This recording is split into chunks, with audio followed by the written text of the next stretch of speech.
So I just came for a walk here at the park, and I absolutely did not think that I was going to make a video or had something substantial to talk about. But then I remembered that I'm in a season of life where things are quite uncertain. I am facing either the consequences of my actions or reaping the rewards of my actions. All of those things are happening at the same time, they're all happening simultaneously. And I just want to say that hurt people hurt people.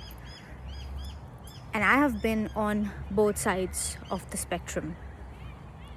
I have been the person who was hurt and who hurt other people, and I have been hurt by hurt people. Sadly, right now, I was on the former side where I was hurt and I was hurting other people.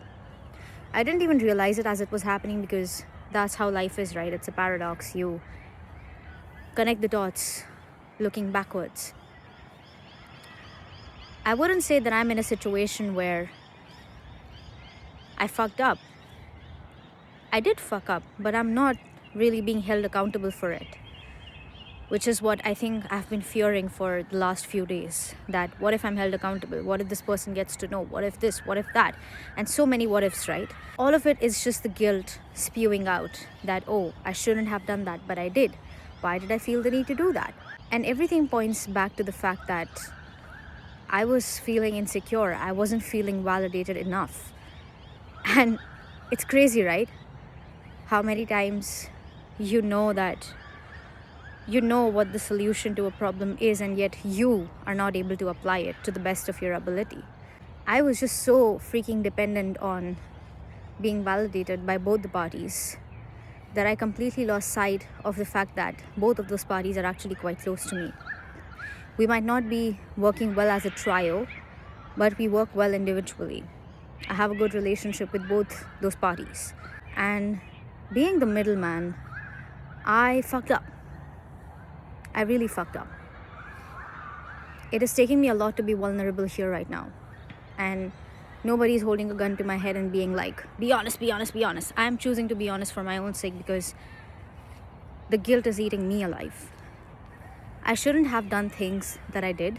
And I know that I learned this lesson the hardest way that there is. And I know I'm not gonna do it going forward, obviously, but the damage has been done. And that is why it's so important to look inwards, to think before you speak, to think before who you're speaking to be strategic, calculative, to remember that your anger, your emotions may satisfy you, like expressing them in a very destructive way may satisfy you right now, but it can damage somebody else's relationships. It can damage your own relationship with that person, and most of all, it can damage your own relationship with yourself, which is what happened. All three happened. And it's nothing big. I mean, I don't really need to discuss the subject here, but it's just sad what I did. I'm disappointed in myself. I really am. I shouldn't have done that. But in this guilt, I'm also able to find forgiveness for myself, because had I not done this, I wouldn't have come to this realization. So, pros and cons of the same situation, right? I know I'm not going to do it, and yet what I did is eating me alive. So what to do right now? Self-reflect. I want to forgive myself. So I am forgiving myself. I'm sorry to myself, and I'm not going to repeat it. And words are just manipulation if they're not backed by action, right? So I'm going to make sure that I take action in alignment. I am going to journal. I'm going to be regular with it just like I used to be. I'm going to feel my feelings instead of letting them out in a very, as I said, destructive way, just to satisfy myself in the moment, just to have that dopamine hit for those 10 seconds and ruin a potentially good relationship. I feel awful. I may not receive forgiveness from the people that I fucked this up with, But I need to forgive myself to be a better person, to be a better individual. Because that's how I'll change. And I promise it's not even that big. My brain is sort of like exaggerating it because that's what it does best. And still, I am old enough to be aware of what's right and what's wrong, and it was wrong. And that's that. That's why it's just super important to be honest. Honest about how you feel, honest about where the person stands in your life, where asking where do you stand in their life, so that you don't fuck up, both of you. I'm gonna tell you the reason why this happens, or why it happened with me. Because I tend to spend more time in my head than I do in reality. And as Socrates, or I think, who says it? Socrates? Plato? I don't know. Some philosopher, that you suffer more in imagination than in reality. I have spoken of this issue, I think, in the last video, or maybe the one before that, that daydreaming has been an issue for me for as long as I can remember. And it's not that anymore. I'm okay now. But there are times I've realized that I have made bad judgments because of that. I have been attached to the idea of a person rather than how they actually were, because I daydreamt so much, fantasized, I would say. Fantasize is actually the right word. Daydreaming isn't, fantasizing. I fantasized so much shit about them that I started believing that instead of what was being presented to me in real time. And whenever the inevitable would happen, which is that the person would fuck up or they would walk away or whatever would happen, the situation wouldn't work out, I would be so fucking disappointed. But then there wasn't any logical explanation of that, because why would I be disappointed? Because in reality, I had no future in that situation, right? But I was disappointed because I was so attached to this version of them in my head that it's like, oh shit, they did not live up to my expectations of them, and I'm gonna cry about it. It's my own doing. It's my own doing. They were showing me their true selves all the time. I was fantasizing a different version of them. And when they did what they actually were supposed to do in the grand scheme of things, they acted as themselves. I got disappointed because they did not live up to the fantasized version of them, the one that I had imagined. So this realization sort of freed me. Again, realized it in hindsight. Thank God I did that, because now I know what not to do and also what to do. So now I take things in face value in this physical realm of reality. I take things at face value. I see things for what they are and take actions based on who I am, my standards, my morals, my principles. I know what I deserve in a relationship, therefore I have that. I know what I deserve in a friendship, therefore I have that. I know what I deserve in terms of my career, therefore I have that. But if I simply be like, okay, fuck this reality, I'm just gonna close my eyes and start daydreaming, that's gonna fuck me over 10 times more, which is what it did for the last 10 to 12 years. No more of that bullshit. No more of that bullshit. That solidifies your insecurities even more. That turns you into a very, very toxic person, because now you are not in tune with the actual reality, but the reality that you have made up in your head. It's delusional. It's delusional. Daydreaming, fantasizing, visualizing things. And I don't mean visualization in terms of manifestation, because that's healthy, that's intentional. I'm talking about visualizing things in the sense that this is like the 3 dimensions that I'm seeing, but sort of like hopping onto the 4th dimension while you see the 3 dimensions. Like sort of like blurring this and zoning out and like watching a movie in your head while your eyes are open. That's delusional. And that is delusion. It is delusion. It's not real. Because it's not reality. Reality is what you see here with your 5 senses, what you experience here with your 5 senses. This is what you're capable of changing. This is what you can change. And I don't mean it in a way where you force something to happen or force someone to love you or force someone to say something. Not in that.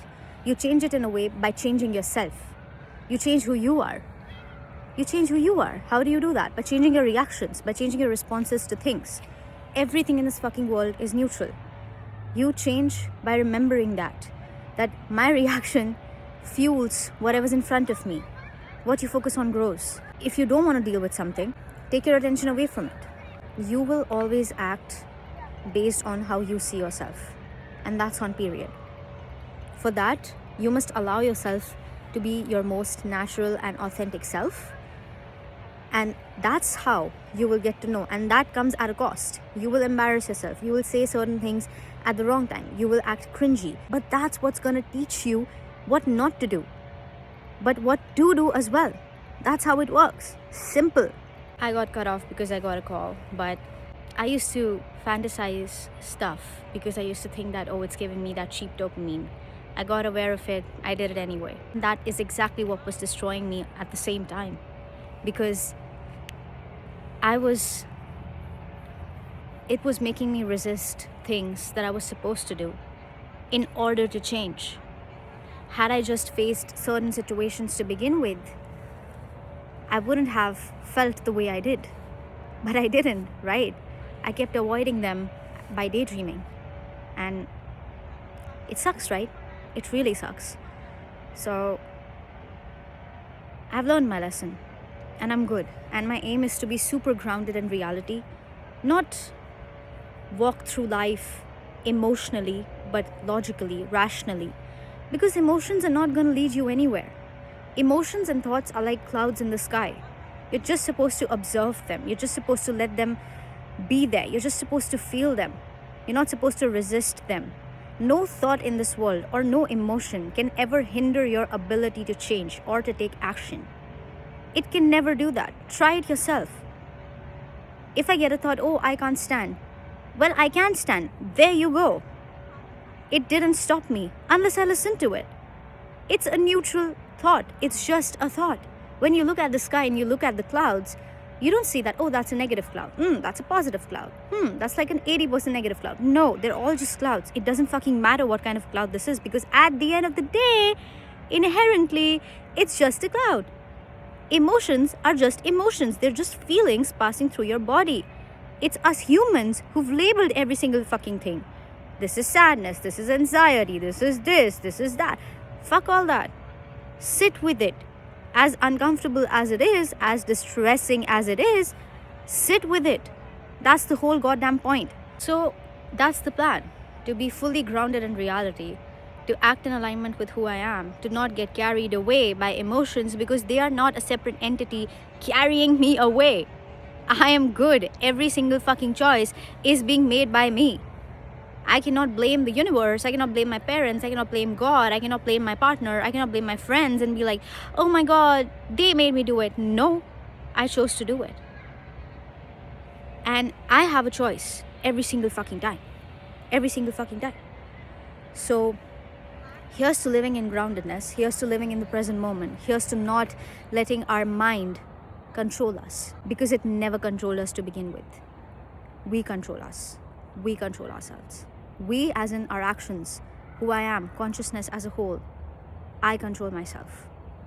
I'm not supposed to listen to my mind. My mind listens to me. It catches up to me. That rewiring of the brain happens when I take continuous action. Who is taking action? Who is the subject? Who is taking action? I am. It's not the mind. It's me. You listen to yourself by taking action. You don't listen to your mind. And that's the whole point. That's how everybody changes their lives. You do things, and you do things until you are satisfied. It has nothing to do with emotions. It has nothing to do with thoughts. It has nothing to do with anything. It has everything to do with your satisfaction. You can have all the things in this physical realm of reality, but if you're not satisfied, it doesn't fucking matter. Because on the contrary, if you have nothing, but you're happy, not only will you get everything, because that's how things work, but then it wouldn't affect you, because you are happy, you're satisfied, you're fulfilled. That's the whole fucking point of it all. It's the identity shift that you're craving, not the materialistic stuff, not the person, not the place, not the animal, not the thing. It's the version of you that has those things, or that knows how it feels to have those things is what you're craving. Be that. Be that. Be that. Identity shift is key. That's it. Here's to living a really grounded and a very present life, and living a life in full acceptance of what is, so that I can act in accordance with who I really am. This I is like this today because I'm not well, but here's to living a life in acceptance and taking action and alignment to build my dream life, and just being honest, authentic, and truthful, no matter how much it hurts, and building my tolerance to it, because the only way out is through.